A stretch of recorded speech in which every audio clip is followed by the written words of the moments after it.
प्रथम वर्ष हिंदी साहित्य के विद्यार्थियों नमस्कार। आज हम आधुनिक काव्य सोपान में संकलित सुमित्रा नंदन पंत की कविता मौन निमंत्रण पढ़ेंगे। दरअसल मौन आत्मा की शक्ति है। कई बार हमें ये अनुभव होता है कि कोई आध्यात्मिक शक्ति है, कोई अलौकिक शक्ति है जो हमें प्रोत्साहित करती है, जो हमें अपनी ओर खींचती है जब हम परेशान होते हैं, जब हम व्याकुल होते हैं, जब हमें प्रकृति में कोई सत्ता दिखाई देती है, जब हमें कुछ अलग अनुभव होता है। यह एहसास हमें आध्यात्मिक शक्ति में विश्वास करना सिखाता है। कवि इसे मौन निमंत्रण के नाम से कहते हैं। कवि पहले अंश में कहते हैं, स्तब्ध ज्योत्सना में जब संसार चकित रहता शिशु सा नादान, विश्व के पलकों पर सुकुमार विचरते हैं जल स्वप्न अजान, न जाने नक्षत्रों से कौन निमंत्रण देता मुझको मौन। कवि यहाँ उस अलौकिक सत्ता, उस आध्यात्मिक सत्ता की अनुभूति करते हैं। वे कहते हैं कि जब शांत चांदनी छाई हुई होती है, जब सारा संसार मौन चांदनी में, स्तब्ध चांदनी में शिशु के समान नादान रहता है। शिशु जिसमें कोई छल कपट नहीं, कोई प्रपंच नहीं, वह जहाँ है वहीं मग्न है। तो जब सारा संसार उस मौन चांदनी में चकित रहता है, शिशु सा रहता है, तब विश्व की पलकों पर वो जो कोमल स्वप्न है, जल स्वप्न, जल की तरह पारदर्शी स्वप्न विचरते रहते हैं। तब न जाने कौन सी ऐसी शक्ति है, कौन सी ऐसी आध्यात्मिक ऊर्जा है जो मुझे मौन निमंत्रण देती है। उनका निमंत्रण सुनाई तो नहीं देता, लेकिन महसूस होता है, अनुभव होता है। अगले अंश में कवि कहते हैं, सघन मेघा का भीमाकाश गरजता है जब तमसाकार, दीर्घ भरता समीर निश्वास प्रखर झरती जब पावस धार। जब भयंकर बादल गर्जना करते हैं आकाश में, जब भयंकर बादल अपनी गड़गड़ाहट करते हैं, गर्जना करते हैं और वह तमसाकार, अंधेरे का आकार का होकर गरजने लगते हैं, चारों ओर अंधेरा छा जाता है और उसमें भयंकर गड़गड़ाहट, बादलों की भयंकर गर्जना सुनाई देती है। जब समीर दीर्घ निश्वास भरने लगता है, ऐसा लगता है जैसे लंबी सांसें ले रहा हो, हवा भी निश्वास रुक रुक कर बहती है। जब वर्षा की धारा प्रखर झरती है, जब मूसलाधार बारिश होती है। कवि कहते हैं, न जाने तपक तड़ित में कौन मुझे इंगित करता तब मौन। ऐसे समय में, इस भयंकर अंधेरे आकाश में, इन गरजते बादलों के बीच, उस चमकती हुई बिजली के रूप में पता नहीं मुझे कौन मौन रूप से संकेत करता है, मुझे कौन मौन रहकर इशारा देता है। अगले अंश में कवि पंत कहते हैं, देख वसुधा का यौवन भार गूंज उठता है जब मधुमास, विधुर उरके से मृदु उद्गार, कुसुम जब खुल पड़ते स्वच्छवास। कवि कहते हैं कि जब पृथ्वी का यौवन भार देखकर मधुमास गूंजता है, अर्थात वसंत आता है, जब पतझड़ के बाद पृथ्वी को नया जीवन देने, नई ऊर्जा देने वसंत आता है, जो मधुमास है, ऋतुओं का राजा है, तब ऐसा लगता है कि जो फूल खिलते हैं, जो कुसुम खिलते हैं, वो मानो विधुर उरके उद्गार हो। अकेला हृदय जो व्याकुल है, व्यथित है, प्यासा है, तब वो फूल मानो विधुर उरके उद्गार से खिल पड़ते हैं। पूरी प्रकृति प्रसन्नता से गुंजायमान हो उठती है, चारों ओर हरितिमा होती है, खुशहाली होती है। कवि आगे कहते हैं, न जाने सौरभ के मिस कौन, संदेशा मुझे भेजता मौन। तब पता नहीं सुगंध के बहाने, खुशबू के बहाने कौन मुझे मौन संदेशा भेजता है। जब मधुमास आता है, वसंत आता है, पृथ्वी पर खुशहाली आती है, तब उस सुगंध के बहाने, फूलों की खुशबू के बहाने मुझे पता नहीं कौन मौन संदेशा भेजता है, मुझे आध्यात्मिक शक्ति से सराबोर करता है। अगले अंश में कवि कहते हैं, क्षुब्ध जल शिखरों को जब वात, सिंधु में मथकर फेनाकार, बुलबुलों का व्याकुल संसार, बना बिथुरा देती अज्ञात। जब क्षुब्ध जल शिखरों को वायु सागर में फेनाकार मत कर, जब हमें सागर में फेन दिखाई देते हैं, झाग दिखाई देते हैं, जब हमें बुलबुलों का व्याकुल संसार दिखाई देता है, सागर में वो हवा जब बुलबुलें उठाती है, फेन उठाती है, हमें उन फेन का, उन बुलबुलों का व्याकुल संसार दिखाई देता है, जो अज्ञात रूप से चारों ओर बिखर जाता है। पूरे सागर में हमें वो बुलबुलें दिखाई देते हैं, फेन दिखाई देते हैं। कवि कहते हैं, उठा तब लहरों से कर कौन, न जाने मुझे बुलाता मौन। तब पता नहीं उन लहरों से हाथ उठाकर मुझे कौन मौन रूप से आमंत्रित करता है, मुझे कौन मौन रूप से निमंत्रित करता है, मौन संदेशा देता है।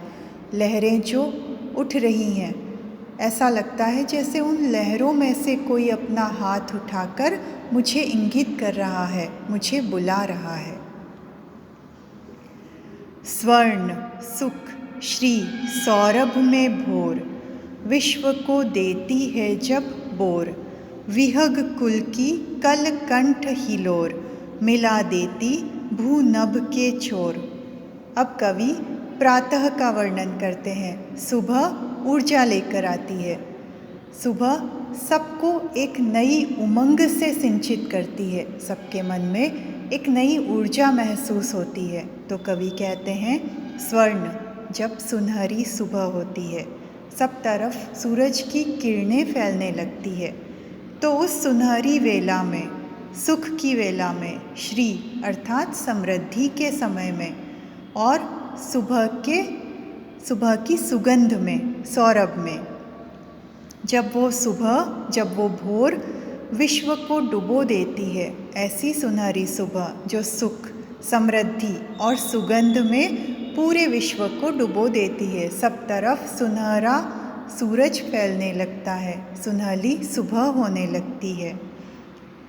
तब विहग कुल अर्थात पक्षियों के कुल की जो कलकंठ है, जो मधुर ध्वनियाँ है, वो भू और नभ के छोर को मिला देती है। आकाश में अलग अलग पंछी चहचहाने लगते हैं, तरह तरह के पक्षियों की तरह तरह की ध्वनि सुनाई देती है, एक सुंदर संगीत का गुंजार होता है। कवि कहते हैं, न जाने अलस पलक दल कौन, खोल देता तब मेरे मौन। तब पता नहीं कौन मेरे अलस, आलस्य में भरे हुए पलकों के दल को, मेरी आलस्य में डूबी हुई आँखों को कौन मौन रहकर खोल देता है। ऐसी सुनहली सुबह में मेरी आलस्य से भरी हुई पलकों को, मेरी आँखों को पता नहीं कौन खोल देता है। अगले अंश में कवि एक और दृश्य की कल्पना करते हैं। तुमुल तम में जब एकाकार, ऊँघता एक साथ संसार, भीरू झिंगुर कुल की झनकार, कंपा देती तंद्रा के तार। भयंकर अंधेरे में, रात्रि के समय जब सब एकाकार हो जाता है, सब तरफ अंधकार दिखाई देता है, स्याह रंग दिखाई देता है, जब सारा संसार एक साथ ऊँघने लगता है, जब सबके सोने का समय हो जाता है, दिन भर की थकान के बाद सब विश्राम की स्थिति में होते हैं, जब भीरू भयभीत झिंगुर कुल की झंकार सुनाई देती है। हमें रात्रि के समय में, रात्रि की स्थिति में जगह जगह झिंगुरों की आवाज़ सुनाई देती है। तब वो हमारी नींद के तारों को कंपा देती है। हम एकदम झिंगुरों की आवाज़ सुनकर चौंक जाते हैं, एकदम कंपित होकर उठ जाते हैं। कवि कहते हैं, न जाने खद्योतों से कौन मुझे पथ दिखलाता तब मौन, तब पता नहीं जुगनुओं से कौन आकर मुझे रास्ता दिखा जाता है। ऐसे भयंकर अंधेरे में, स्याह अंधेरे में, काली रात में पता नहीं कौन जुगनू बनकर मुझे रास्ता दिखा देता है।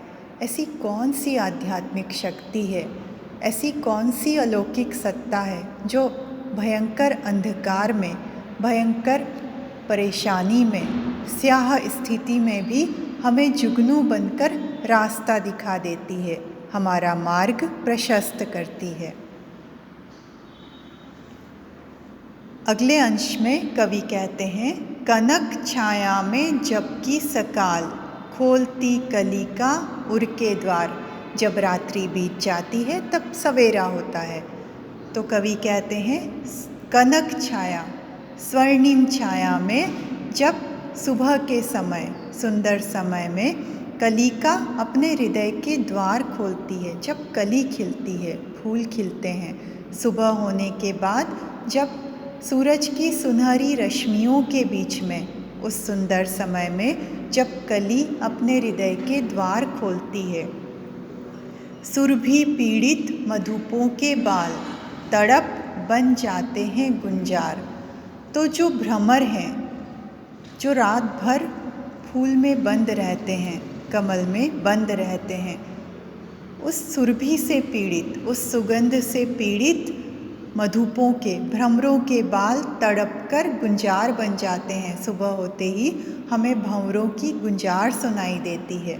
कवि कहते हैं, न जाने ढुलक ओस में कौन खींच लेता मेरे दृघ मौन, तब पता नहीं कौन ओस के रूप में ढुलक कर मेरे दृघ को मौन रूप से खींच लेता है, मेरा ध्यान उस तरफ केंद्रित कर लेता है, मेरी आँखों को मौन रूप से खींच लेता है। बिछा कार्यों का गुरुतर भार, दिवस को दे सुवर्ण अवसान, शून्य शैया में श्रमित अपार, जुड़ाती जब में आकुल प्राण। अगले अंश में कवि कहते हैं कि जब मैं कार्यों का गुरुतर भार बिछाकर दिवस को सुवर्ण अवसान दे देती हूँ, जब दिन के सारे कार्य समाप्त हो जाते हैं, जो बड़े कार्य हैं, परिश्रम वाले कार्य हैं, वो जब पूरे हो जाते हैं, जब दिन को सुवर्ण अवसान मिल जाता है, जब शाम ढल जाती है, सूरज अस्त हो जाता है, तो वह सुवर्ण अवसान देकर शून्य शैया में श्रमित अपार, जो अपार थके हुए हैं दिन भर के श्रम से, दिन भर के कार्यों से जो थके हुए हैं, जब वो शून्य शैया में जाने लगते हैं, जो चुप्पी धारण करने लगते हैं, जो शांत होकर विश्राम करने लगते हैं, तब मैं अपने व्याकुल प्राणों को जुड़ाने लगती हूँ। न जाने मुझे स्वप्न में कौन फिराता छाया जग में मौन, तब पता नहीं कौन सपनों में आकर मुझे इस जग में छाया की तरह फिराता है, तब मैं सपनों में कहीं और विचरण करती हूँ। पता नहीं कौन आध्यात्मिक सत्ता, कोई अलौकिक सत्ता मुझे इस जग में मौन रहकर छाया की तरह भ्रमण कराता है, छाया की तरह मैं सब और संचरण करती हूँ।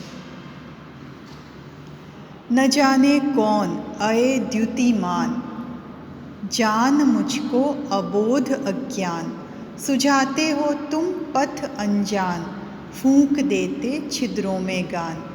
कवि अंतिम अंश में कहते हैं कि पता नहीं वो कौन है, वो कैसी आध्यात्मिक शक्ति है, वो कैसी आध्यात्मिक ऊर्जा है, वो कैसा द्युतिमान है, प्रकाशमान है, वो कौन प्रकाशमान सत्ता है जो मुझे अबोध जानकर, अज्ञानी जानकर, जिसे कोई ज्ञान नहीं, जिसे कोई बोध नहीं, ऐसी कौन सी प्रकाशवान सत्ता है जो मुझे अबोध और अज्ञानी जानकर मुझे पथ सुझाती है, कोई अनजाना रास्ता दिखाती है जिस पर हम पहले कभी नहीं चले, लेकिन कोई अलौकिक सत्ता है जो हमें वो पथ दिखाती है, वो रास्ता दिखाती है। वह छिद्रों में गान फूंक देती है। उसी सत्ता के प्रकाश से, उसी सत्ता के चमत्कार से छिद्रों में भी गान आ जाता है, जैसे बांसुरी में संगीत गुंजरित होने लगता है।